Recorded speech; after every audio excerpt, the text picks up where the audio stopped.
공복이 인체에 중요한 작용을 한다는 사실이 최근의 연구를 통해서도 밝혀지고 있습니다. 하지만 대부분의 사람은 공복이 몸에 좋다고 말도 안 돼, 굶는 건 건강에 좋지 않아 라는 반응을 보입니다. 영양을 계속 섭취해야 건강하다는 생각은 낡은 사고방식입니다. 예로부터 건강의 비결은 배가 덜 차게 먹는 것이라 하여 배부르게 먹는 것을 경계해왔습니다. 오히려 뱃속에서 꼬르륵 하고 소리를 내면 세포 차원에서 몸에 좋은 작용들이 일어나 젊어지는 효과가 있습니다. 일일 일식에 대해 우려하는 분들도 있으나 최근에 연명 유전자, 즉 시르트의 유전자가 발견되었습니다. 다양한 동물 실험을 통해서 식사량을 40% 줄이면 수명이 1.5배 늘어난다는 사실이 입증된 것입니다. 그뿐만 아니라 식사량을 줄인 동물은 훨씬 더 생기가 넘쳤고 털에 윤기가 흘렀고 외관이 젊고 아름다워졌다는 것을 알 수 있었습니다. 젊음과 아름다움은 내면이 건강하다는 증거라 할 수 있습니다. 내장 기관이 힘차게 활동하고 혈류가 좋아지면 피부에도 윤기가 흐르고 허리도 잘록해집니다. 내면이 건강하지 않으면 고가의 화장품을 사용하고 피부 시술을 받는다고 해도 진정한 아름다움은 얻을 수가 없습니다. 외양은 건강을 알아보기 가장 쉬운 지표입니다. 외양이 늙어 보이는 것은 신체가 내장 지방형으로 변해 잠재적 비만형으로 변하고 있다는 증거입니다. 비만을 제대로 예방하지 않는다면 진정한 건강과 젊음을 손에 넣을 수 없습니다. 오늘 함께할 도서는 일일 일식입니다. 저자는 나구모 요시노리, 출판사는 위즈덤 스타일입니다. 저자는 현재 일일 일식을 실천하고 있습니다. 그가 이 식생활을 실천하게 된 계기는 10년 전 심각한 죽음의 공포를 경험했기 때문이라고 합니다. 이후 그는 다양한 건강법을 시험했다고 합니다. 그 결과 밥과 함께 국 한 그릇, 반찬 한 그릇을 먹는 일집일제로 식사량을 줄였습니다. 그러자 비만이었던 체중이 수직으로 내려가고 신체 건강도 좋아졌다고 합니다. 현재는 그는 일일 일식을 실천하고 있습니다. 무엇보다 가장 좋은 것은 체중도 유지가 되고 피부도 탱탱해졌으며 휴먼도크 검사 결과 60대인 그의 혈관 나이가 26살에 불과했다고 합니다. 지금부터 일일 일식, 공복이 우리 몸에 주는 효능에 대해서 알아보겠습니다. 영상 끝까지 시청해주셔서 많은 정보 얻어 가시길 바라겠습니다. 가식은 만병의 근원이다. 비만이 풍요로움의 상징인 나라들도 있습니다. 물론 우리도 우량아를 건강의 상징으로 여기던 시절이 있었습니다. 또한 나이 들어 나온 배는 인덕이라는 우스갯소리가 있었던 만큼 살이 찐 것은 결코 흉이 되지 않았습니다. 동화책이나 만화책을 보면 가난한 사람은 삐쩍 마르게, 부자는 후덕한 체형으로 그려지는 경우도 많습니다. 예전에는 비만이 일종의 사회적 지위를 나타내기도 했습니다. 끼니를 거르지 않고 매일 3끼씩 배부르게 먹는 것이 정말로 몸에 좋은 걸까요? 물론 영양을 부족하게 섭취하면 병에 걸릴 수 있습니다. 하지만 병에 걸리더라도 체내의 생명력 유전자가 병을 치유하고 예방하기 위해 곧장 활동하기 시작합니다. 반면 지나치게 많이 먹었을 때 활동하는 생명력 유전자는 거의 없습니다. 그래서 포식이나 잘못된 식생활 탓으로 병에 걸리는 사람들이 끊이지 않는 것입니다. 암, 심장병, 뇌졸중, 당뇨병 등 4대 질환 모두 식생활 가식으로 인한 비만과 편식이 원인이 되고 있다는 것은 이미 잘 알려진 사실입니다. 나이를 먹어서도 젊고 건강하고 활기찬 생활의 질을 유지하기 위해서는 식생활 개선, 특히 가식을 하지 않는 것이 무엇보다 중요합니다. 하루 한 끼 식생활의 목표는 나이를 불문하고 허리선이 잘록하게 들어간 날씬한 체형과 매끄럽고 탱탱한 피부를 계속 유지하는 것입니다. 여기서 겉모습에 대해 강조하는 이유는 외양의 젊음과 아름다움이야말로 건강의 척도이기 때문입니다. 식사량을 쉽게 줄이는 일집일제 다이어트. 다이어트의 기본은 칼로리 섭취를 통제하는 것입니다. 그래서 병원이나 클리닉 등에서는 칼로리 계산표를 제공하고 이를 통해 하루에 섭취할 식사량을 조절하도록 권장합니다. 칼로리 계산표를 보면 밥 한 그릇에 몇 칼로리, 중간 크기의 전갱이 구이는 몇 칼로리, 야채 볶음 칼로리 등 자세하게 기록되어 있습니다. 저자인 나구모 요시노리 의사도 비만이었을 때 가장 먼저 시도한 것이 칼로리 계산이었다고 합니다. 그러나 그때의 감상을 한마디로 말하면 이런 바보 같은 짓은 더 이상 못하겠어 였다고 합니다. 눈으로 보고 향기를 맡고 맛과 식감을 즐겨야 하는 음식을 칼로리 계산이라는 수학으로 대체하자 먹는 것이 정말이지 재미가 없고 따분해졌다고 합니다. 이후 그가 주목한 것이 밥과 함께 국 한 그릇, 반찬 한 그릇을 먹는 일집일체였다고 합니다. 지금까지 먹던 것과 같은 음식을 먹더라도 밥그릇과 접시의 크기를 작은 것으로 바꿈으로써 간단하게 칼로리를 줄일 수 있습니다. 따로 식단을 만들 필요도 없습니다. 식기의 용량을 20% 줄이면 배가 80% 차게 먹기, 40% 줄이면 배가 60% 차게 먹기를 쉽게 달성할 수 있습니다. 이것을 일집일체 다이어트라고 합니다. 먼저 준비해야 할 것은 어린이용 작은 식기입니다. 밥은 백미든 현미든 볶음밥이든 상관없습니다. 국도 상관없습니다. 크기를 줄인 만큼 양은 확실히 줄어들었으므로 좋아하는 것을 먹어도 됩니다. 반찬을 담는 접시는 커피잔 받침 정도의 크기가 좋습니다. 그렇게 하면 거기에 담는 음식이 육류든 생선이든 상관이 없습니다. 하루 3번의 식사를 이런 식기에 담아서 먹는 것입니다. 단 추가로 더 먹지는 말아야 합니다. 일집일체 다이어트의 규칙을 지켜 배가 60% 정도 찰 만큼만 먹기를 달성하면 살이 찐 사람은 반드시 살이 빠질 것입니다. 뱃속에서 꼬르륵 하고 울리는 것을 즐겨라. 뱃속에서 꼬르륵 하고 소리를 내는 것은 공복을 알리는 신호인데 잠시 이 꼬르륵 소리가 나는 시간을 즐기는 것이 좋습니다. 이때야말로 생명력 유전자 중에 하나인 시르투인 장수 유전자가 발현하고 있기 때문입니다. 우리의 몸은 음식물이 들어오지 않으면 그것을 알지 못하는 여러분에게 공복이라는 신호를 보냅니다. 사람을 비롯해 모든 포유류의 소장 입구에는 음식물을 기다리는 센서가 있습니다. 여러분이 하루 한 끼 식생활을 시작함으로써 음식물이 들어오지 않으면 소화 호르몬을 분비합니다. 이 호르몬은 위를 수축시켜 아직 윗속에 남아있을지 모르는 음식물을 소장으로 보내려고 합니다. 이를 공복기의 수축이라고 하는데 이것이 뱃속에서 꼬르륵 소리를 내는 정체인 것입니다. 공복을 깨달은 위장에서는 성장이라는 뜻의 그렐린이라는 호르몬을 분비합니다.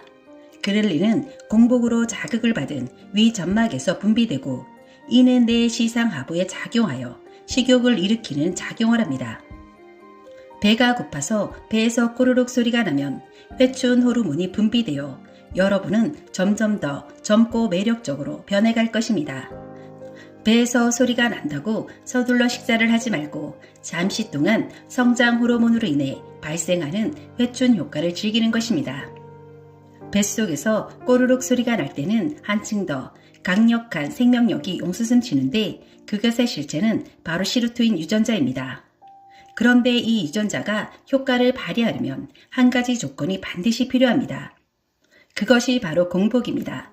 배에서 꼬르륵 하고 소리가 나도록 만들어 보세요. 그러면 시르투인 유전자가 체내 유전자를 순식간에 스캔하여 손상 입은 곳을 회복시켜줍니다. 노아이든 암이든 그 원인은 유전자 이상입니다. 이는 곧 하루 한 끼 식생활로 해충은 물론 암까지 예방할 수 있다는 것을 말합니다. 배가 고픈데도 음식물이 들어오지 않으면 우리의 몸은 어떻게 반응할까요? 뱃속에 축적되어 있던 내장 지방을 분해해 영양으로 변화시킵니다. 하루 한 끼만 먹으면 당연히 배가 고플 것입니다. 그러면 내장 지방이 연소되어 가장 먼저 허리가 잘록해질 것이고 혈관 내부도 깨끗이 청소가 되어 점점 더 젊어진 자신을 보게 될 것입니다. 굶주림과 추위 속에서 생명력 유전자를 얻었다. 요즘은 하루 3끼를 먹는 것을 당연한 일로 여깁니다. 대부분 현재인들은 아무런 의심도 하지 않고 그렇게 생각합니다. 하지만 지구상에 인류가 출현한 이래 17만 년의 역사를 더듬어 보면 인간이 3끼를 배불리 먹게 된 것은 불과 몇십 년밖에 되지 않습니다. 아무리 길게 잡아도 기껏해야 100년도 되지 않는 최근의 일인 것입니다. 옛날에는 매일 새끼를 배불리 먹을 수 없는 것은 당연한 일이었기 때문에 충분히 영양을 섭취하는 것이 건강의 비결이라는 신화가 생겨나게 되었습니다. 애당초 정해진 시간에 식사를 할 수 있게 된 것은 농경 문화가 시작된 이후의 일입니다. 수렵 문화 시대에는 사냥에 성공하지 못하면 며칠씩이라도 굶어야 했습니다. 하지만 농경 문화가 시작되고 나서도 천재지변이나 기후 변동에 따라 기근은 세계 곳곳에서 수없이 되풀이되어 왔습니다. 즉, 인류 역사는 기아와 투쟁해온 역사라고 해도 과언이 아닙니다. 따라서 굶주림과 추위, 감염에 처했을 때야말로 살아갈 힘을 내는 생명력을 갖추고 있는 것입니다. 이 생명력의 근원이 바로 인류가 위기를 뛰어넘음으로써 획득해온 생명력 유전자입니다. 생명력 유전자는 하나가 아닙니다. 기아를 극복하는 기아 유전자, 기아 상태에서도 살아남는 연명 유전자, 감염을 이겨내는 면역 유전자, 암과 싸우는 항암 유전자, 노화와 병을 치유하는 수복 유전자 등 우리 몸속에는 셀 수 없이 많은 유전자가 있습니다. 다만 중요한 것은 굶주림이나 추위에 내몰리지 않으면 생명력 유전자가 활동하지 않는다는 점입니다. 게다가 폭식 상태에서는 오히려 신체를 노화시키고 면역이 자기 자신을 공격하는 쪽으로 작용한다는 점입니다. 비만이 되지 않기 위한 4가지 조건입니다. 고지혈증, 고혈당, 고혈압을 우리는 흔히 비만의 3고라고 이야기합니다. 3가지에 모두 해당되거나 아니면 이 중 2가지와 허리가 굵은 사람, 남자는 33.5인치, 여자는 35.5인치가 넘으면 비만이라 할 수 있습니다. 고지혈증 치료제나 혈압을 내리는 약물은 한번 복용하게 되면 평생 먹어야 하기에 복용하기 전에 생활습관, 특히 식습관을 개선하는 것이 정말 중요합니다. 저자님은 비만인 사람에게 4가지를 당부합니다. 첫 번째, 가식하지 마라. 2번째, 지방을 너무 많이 섭취하지 마라. 3번째, 설탕을 너무 많이 섭취하지 마라. 4번째, 염분을 너무 많이 섭취하지 마라. 인체는 세포로 이루어져 있는데 세포 표면에 막인 세포막을 이루는 것이 바로 콜레스테롤입니다. 인체에 없어서는 안 되는 것입니다. 그러나 콜레스테롤은 일부러 먹어서 섭취하지 않아도 몸속에서 합성된다는 것입니다. 음식을 통해 가행 섭취하면 비만의 원인이 되고 동맥경화를 일으키는 원인이 됩니다. 즉 콜레스테롤을 가다 섭취하는 것은 암이나 뇌졸중, 심근경색이라는 현대인의 3대 질환의 원인이 됩니다. 최근 서구에서는 육류나 유제품은 일주일에 한 번으로 섭취를 억제하려는 흐름을 보이고 있습니다. 유방암은 여성 호르몬 때문에 성장하기 때문에 동양인의 경우 폐경 후에 유방암에 걸릴 확률이 낮습니다. 하지만 동양인과 달리 서양인들은 폐경 후에 유방암에 걸릴 확률이 매우 높습니다. 이는 인종의 차이나 체질보다는 식생활을 중심으로 한 생활 환경에 따른 것이라고 할 수 있습니다. 식문화가 서구화되면 콜레스테롤 섭취량이 늘고 이로 인해 폐경 후에도 성호르몬이 증가하여 유방암이 늘고 있는 것입니다. 젊음을 가져다주는 골든타임. 20년 전 노화 방지 선진국인 미국에서 성장 호르몬이 사람을 젊게 한다는 사실이 밝혀졌습니다. 이 때문에 해춘을 바라는 사람들 사이에서 주사를 맞는 것이 유행하기도 했습니다. 하지만 비싼 돈을 내고 주사를 맞지 않아도 성장 호르몬은 얼마든지 만들어낼 수 있습니다. 바로 성장 호르몬은 잠을 자는 동안에 분비됩니다. 다만 아무 때나 분비되는 것은 아니고 밤 10시부터 새벽 2시까지 사람을 젊게 해주는 호르몬이 분비되는 골든타임입니다. 수면에는 렘수면과 논렘수면이 있습니다. 렘수면일 때는 꿈을 꾸거나 30분 혹은 1시간 간격으로 뒤척거리는데 이렇게 함으로써 몸의 피로는 풀고 있지만 뇌는 거의 깨어있는 상태가 됩니다. 잠을 지나치게 많이 자면 오히려 몸이 쭉 늘어지는데 그 이유는 바로 렘수면을 취했기 때문입니다. 반대로 뇌가 본격적으로 쉬고 있는 상태를 논렘 수면이라고 합니다. 어린이의 수면은 대부분 론렘 수면으로 그 사이에 다량의 성장 호르몬이 분비됩니다. 그래서 잠을 잘 자는 나이가 잘 큰다는 말을 하는 것입니다. 특히 밤 10시부터 새벽 2시까지 론렘 수면을 하는 상태이며 새벽녘이 가까워지면서 점점 렘수면의 비율이 높아지게 됩니다. 그렇기 때문에 밤 12시 이전에는 잠자리에 드는 것은 건강과 젊음을 유지하는 데 매우 중요합니다. 3분 만에 만보 걷기 효과. 하루에 만보를 걸으면 좋다고 하는데 일부러 시간을 내기 힘들거나 무릎이 좋지 않은 사람이 만보를 걷기는 쉽지 않습니다. 또 날씨가 나쁘면 귀찮아서 걷기가 싫어지고 만보계를 사서 걷기를 시작했지만 3일도 못 가서 그만둔 사람들 또한 많습니다. 단 3분만 걸어도 만보 걷기에 효과를 낼 수 있는 방법이 있습니다. 바로 멋지게 걷는 것입니다. 우린 길을 걷다 보면 주위에 많은 사람들을 보게 됩니다. 그런데 대부분이 핸드폰을 하며 고개를 숙이고 등을 구부리고 걷고 있는 걸 볼 수 있습니다. 그렇게 걷는다면 아무리 걸어도 목, 무릎, 허리, 그리고 내장에 부담만 줄 뿐 전혀 건강에 도움이 되지 않을 것입니다. 종아리의 펌프 작용도 작동하지 않고 혈액순환 또한 좋아지지 않습니다. 멋지게 걷는 것은 아주 간단합니다. 축 늘어진 배에 힘을 주고 배를 넣은 다음 가슴을 쫙 펴는 것입니다. 손을 가볍게 흔들고 보폭을 최대한 넓혀 척척당당하고 멋지게 걷는 것입니다. 집에서 역까지, 역에서 회사까지 단 몇 분이라도 이 방식으로 걷는다면 약간의 땀이 날 것입니다.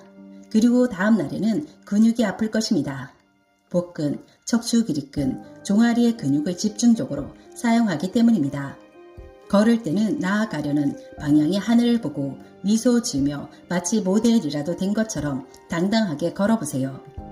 이런 자세를 습관화하면 산책 시간을 만들지 않아도 되고 걷는 자세도 좋아질 것입니다. 또 허리는 가늘어지고 마치 키가 커진 듯한 기분까지 느낄 것입니다. 오늘은 1일 1식에 대해서 알아보았습니다. 그러나 모든 사람의 생활습관, 건강, 체질들이 다 다릅니다. 그렇기에 아무리 좋은 건강법이라 할지라도 나에게는 100% 맞다고 볼 수 없을 것입니다. 각자 자신에게 맞는 건강법을 찾아 실천하는 것이 무엇보다 중요하지 않을까 생각합니다. 오늘 영상은 여기까지입니다. 구독, 좋아요는 제게 큰 힘이 됩니다. 다음에 다른 영상으로 찾아뵙겠습니다.